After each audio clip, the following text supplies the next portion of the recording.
नमस्कार दोस्तों, स्वागत है आपका के न्यूज़ 24/7 में। तो चलिए देखते हैं आज की headlines. As Ashok Gehlot proves his stripes, Congress High Command rides the tiger if reluctantly. Sonia Gandhi was said to have exclaimed at a meeting of the party's Central Election Committee earlier this week. There were a deadly silence in the room. Aren't there corruption charges against him? Sonia, according to report, was referring to Shanti Dhariwal, whose name came up for consideration for a ticket for the coming Rajasthan polls. Rahul Gandhi interjected, saying he too had heard many complaints against Dhariwal in Kota during his Bharat Jodo Yatra. What was left unsaid was how Dhariwal's name has made it to the table. Along with Mahesh Joshi and Dharmendra Rathod, Dhariwal is seen as Congress Chief Minister Ashok Gehlot man.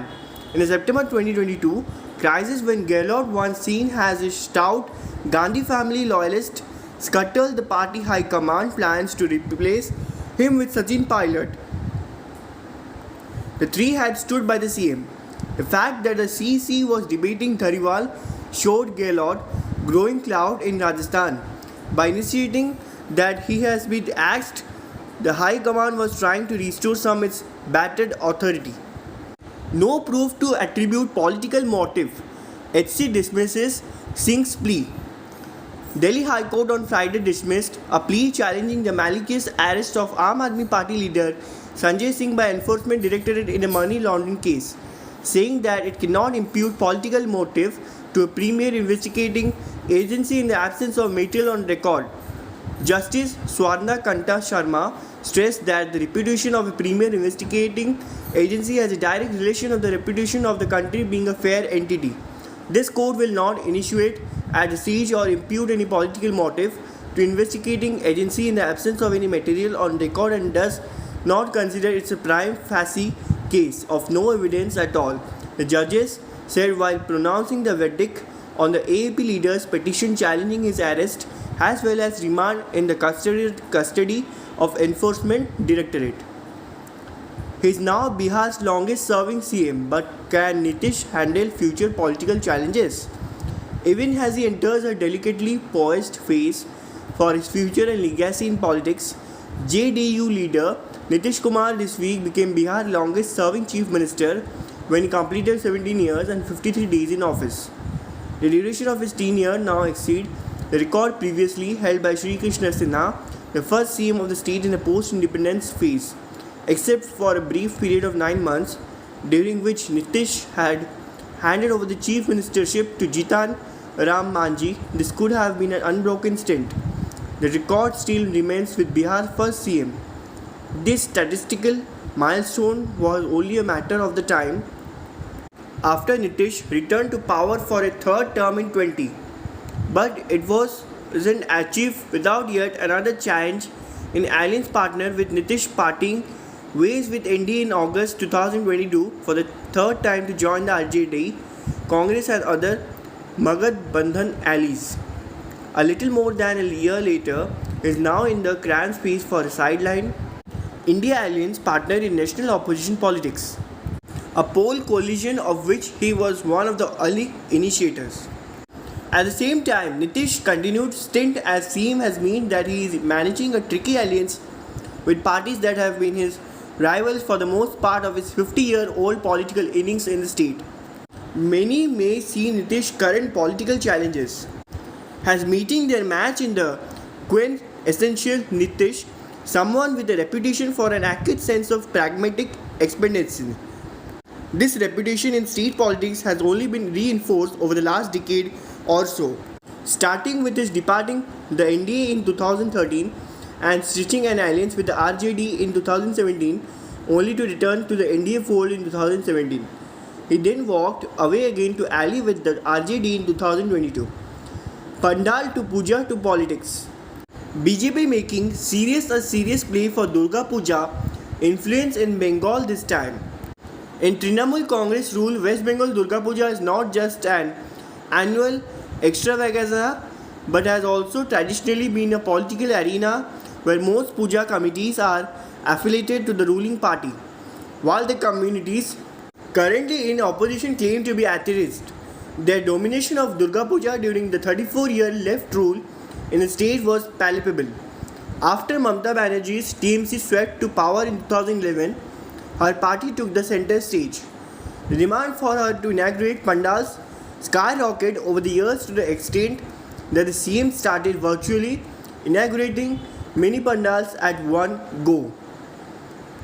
While the political dominance of the TMC continues, the BJP has for the first time in a coordinated manner started flexing its muscle in the political arena of Durga Puja.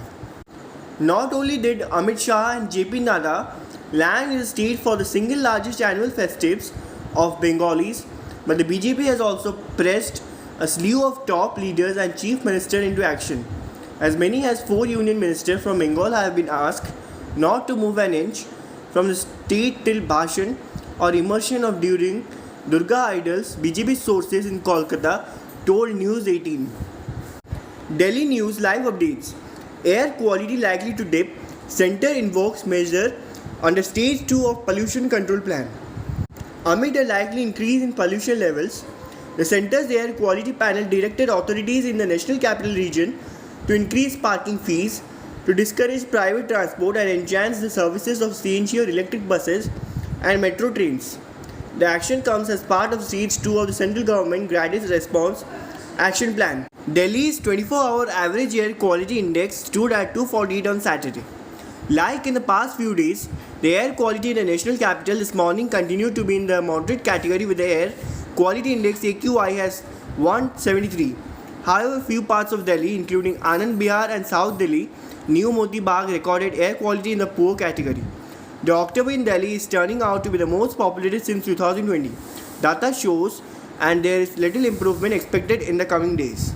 Israel has called on its citizens to immediately leave Egypt and Jordan and to try and avoid trade. Israel has called on its citizens to immediately leave Egypt and Jordan and try and avoid traveling to other regional countries as tensions flare over its war in Gaza. Israel's National Security Council raises its travel warning for Egypt, including Sinai and Jordan, to level 4 high threat. Recommendation not to travel to these countries and for those staying there to leave as soon as possible, the country's National Security Council said in a statement on Saturday. It has also raised the threat level for Morocco to a 3 and advised Israelis to avoid non-essential travel. Local media said the council's announcement was due to fears that Israel travelers would be targets of those angry at the continuing war in Gaza that began after the Hamas onslaught on October 7. Israel is readying for a ground assault on Gaza after 2 weeks of aerial attack on the Besaid Strip that have been killed more than 4,100 Palestinians. About 1,400 people have also been killed in Israel. If Iran gets directly involved, expert warns as Gaza war rages. Renowned political scientist and founder of the Eurasia Group, IAN Brehmi, today said the ongoing war between Israel and Gaza is likely to get worse with the opening of more fronts. In an inclusive interview, Ian Bremer told NDTV that the war could trigger a wider, more devastating Middle East conflict if Iran gets directly involved in the fighting. It is quite possible that Hezbollah, which is much more militarily capable and supported by Iran, could get directly involved in the fighting, he said. He also said that Israel's ground invasion of Gaza, which is inevitable, will have massive global implications. A ground war is going to happen. It is a bad idea for many reasons. It will kill an enormous number of Palestinian civilians. It will be done in short order or without aid for Palestinians to evacuate. It will lead to backlash around the world, he said. England versus South Africa live score updates World Cup 2023. South Africa defeated England by 229 runs. South Africa defeated England by 229 runs to secure their third victory at the ICC World Cup 2023. Heinrich Klaassen played a wonderful innings while Marco and Gerald Coetzee displayed the magical of their bowling.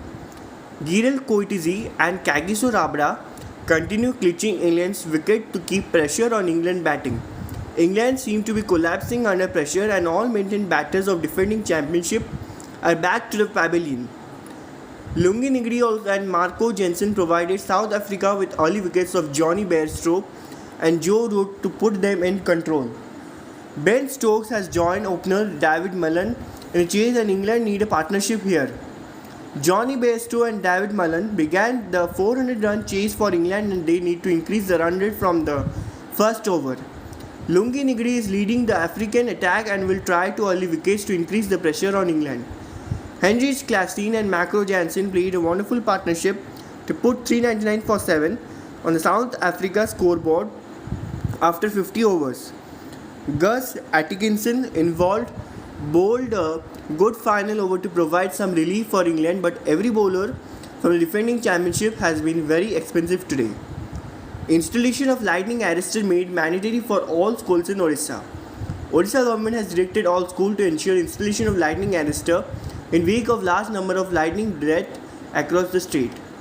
The issue of equipping school with lightning arresters was discussed in detail at the 36th governing body meeting of Orissa State Disaster Management Authority in Bhubaneswar. Majority of private and public buildings already have robust earthing system for transferring the immediate discharge of electricity directly to the earth plate. Now schools have been asked to install lightning arrester at the top of the building that would help passage surge voltage from lightning into the ground, said Gyana Dash, Managing Director of OSDMA. ऐसे ही और news को जानने के लिए जुड़े रहिए के news 24/7 के साथ.